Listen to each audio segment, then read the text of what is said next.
My name is Sebastian Fleiter, as has been mentioned, and this is an automatically running slideshow, which it shouldn't, because it should stay there. The Electric Hotel, I'm going to take you on a very, very tiny tour of what it is we do, which is mostly about awareness, trying to focus on a theme that on the one hand is something that drives society as we know it today, electricity, and on the other hand on some physical phenomena nobody really knows a lot about, and it's always not very good if you don't know anything about what you're really dealing with. If you're talking about electricity, most people know, including me, you know, there's plus and there's minus, and then there's this stuff traveling in between that allows me to power devices, and that's about all the knowledge there is, which isn't really a lot, considering that we are dependent on this. When electricity started in the 18th century, can we get rid of the sound? That is a bit annoying, whatever it is.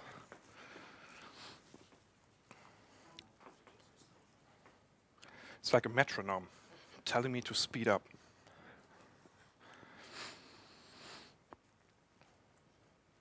So when electricity was discovered it was actually discovered quite a long time before, but when it was discovered that you can do funny things with it, one of the first things that people did, they played with it. You know, they didn't really know what it is all about. So one of the first experiments was you put up a woman on this small little pedestal, and then you charge her with static electricity, and when she gives a kiss, the sparks fly. That was one of the very first experiments when there were people traveling through the countries, just trying very, very small, naive experiments with electricity. Nobody really knew what it was all about, but it was very playful. It was just something people liked to play around with. This is a setting from the early 16th century, which is, in a way, a music festival, like today. So people come to a place, they gather, they have lots of drinks, lots of food, listen to music, and generally just lie about and enjoy themselves. It's like a very, very easy atmosphere where you forget about what is all around you. It's a bit like this today. The setting has changed a bit, and the people have changed their what they wear, but all in all, the setting is still the same. You know, you go to a music festival to sort of forget about your everyday life. When we talk about music festivals, this is the Wacken Open Air. It's 80,000 visitors. It's 5 days long. It's in northern Germany. It's huge. I mean, people are actually putting up a small-scale city, 80,000 people, just for 7 days. So from an environmental point of view and an ecological point of view, the only way you could really say to make a festival, a music festival of this size sustainable is you call it off. You don't do it.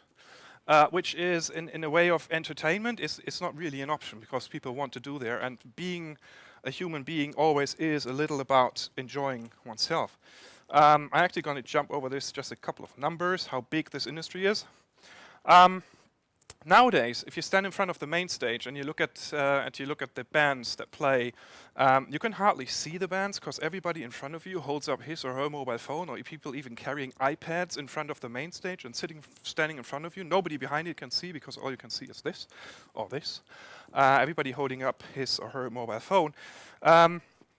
So this Garden of Eden, which you saw in the beginning of people just enjoying themselves, suddenly is being threatened by a little icon which looks like this.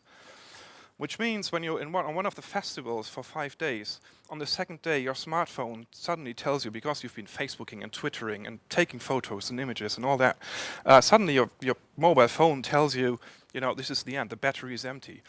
And suddenly you discover that within this temporal city of 80,000 people, there is not a single power outlet. Because smartphones are rather new. You were used to charging your phone every Sunday and then the next Sunday. Nowadays, these things are empty on the second day. And the big festivals, the whole event industry hasn't really reacted towards this.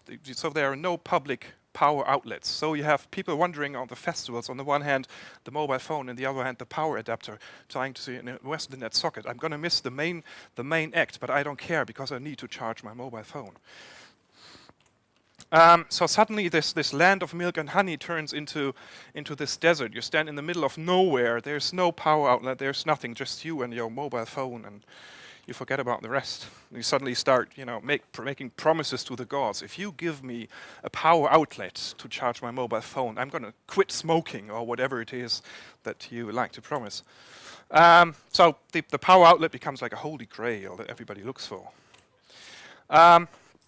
I went into this situation on a big music festival. I was there on the second day holding up my smartphone, not having power, and I came up with the idea of, I can't be the only one within 80,000 people who has this problem. So I thought about that there must be a solution to somehow have a mobile power solution that goes to these events and is able to charge the festival goers with power. So we developed this. This is the electric hotel. I still call it a prototype. We built it in 2011. We're still traveling it. There's a lot coming behind this. It's basically a refurbished old American Airstream trailer built in 1960, which we completely scrapped out the interiors and put up a wind power plant up there. There's solar panels there. There's more wind power behind it and more solar panels. And it's basically a hotel where you can come to on the festival, hand in your mobile phone, and it's being charged to you with renewable energies that we create on site. So there's no power cables, and most important, there's no diesel running somewhere. That's the reception. So it's basically, you just come there. You don't even need to bring your own adapter. All you need is to hand over your mobile phone, and it's being charged for you for a price. That is lovely Caro taking all the mobile phones. Let's skip a bit on numbers. The electric hotel is not just a mobile power solution for events. It's a bit more, and that comes back to my history. I was trained as a stage designer and fine artist. It's an event that we try to generate to attract people, where charging the mobile phones for us is only a means to actually get people interested into electricity. And this we do by, we had in this other section that it's not about raising fingers and telling people what to do and what not to do. It's about trying to raise interest and trying to raise awareness and entertain people by letting them do things that they normally don't do. And in our case, that is generating electricity.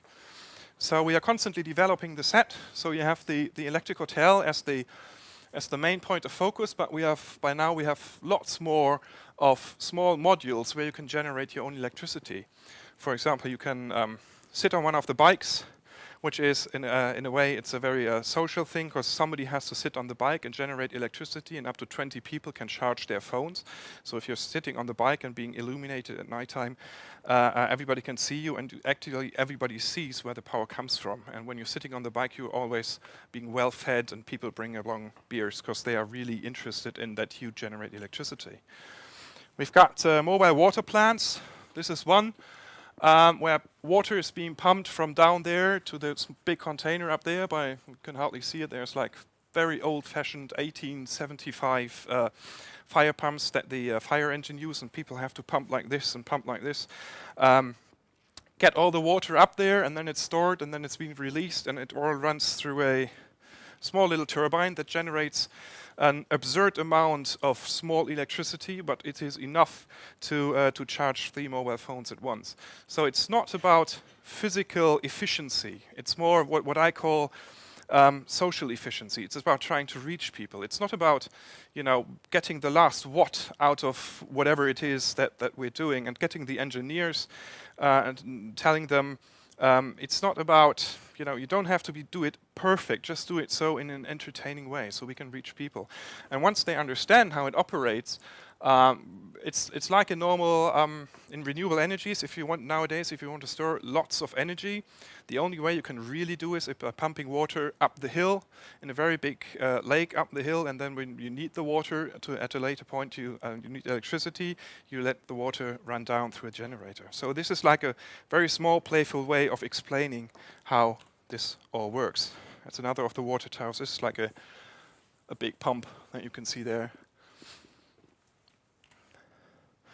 And if you take this idea of mobile energy generation on site, it's not obviously it's not, you can't light your house by sitting on a bike. You can't run your refrigerator, and you can't run the Mercedes SLS, obviously.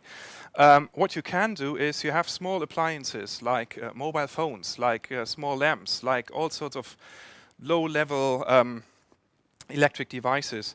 And the step from a music festival, which this isn't, this is actually a large refugee camp in South Sudan, is not a very big step. It's always about having electricity on a small scale without using solar generators, because they are always dependent on the sun. Wind generators depend on the wind. Diesel generators depend on all sorts of things. The amount of electricity that you need to operate small mobile devices is not a lot, and this you can cover with using your own muscle work to sort of get things started. This is the way we travel. So that is also a derelict old fire engine from 1978. So we use a lot of materials that you actually can see, and what we do is recycled materials. So we don't build the trailer, we don't build the car. Most of the interior design from the trailer is recycled material. The only thing that we have brand new is all the electricity things that we build into our modules, and they're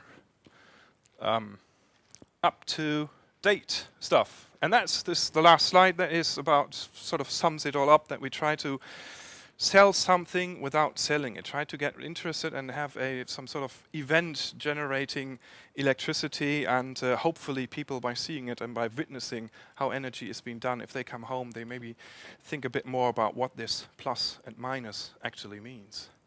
And this was it. Thank you very much.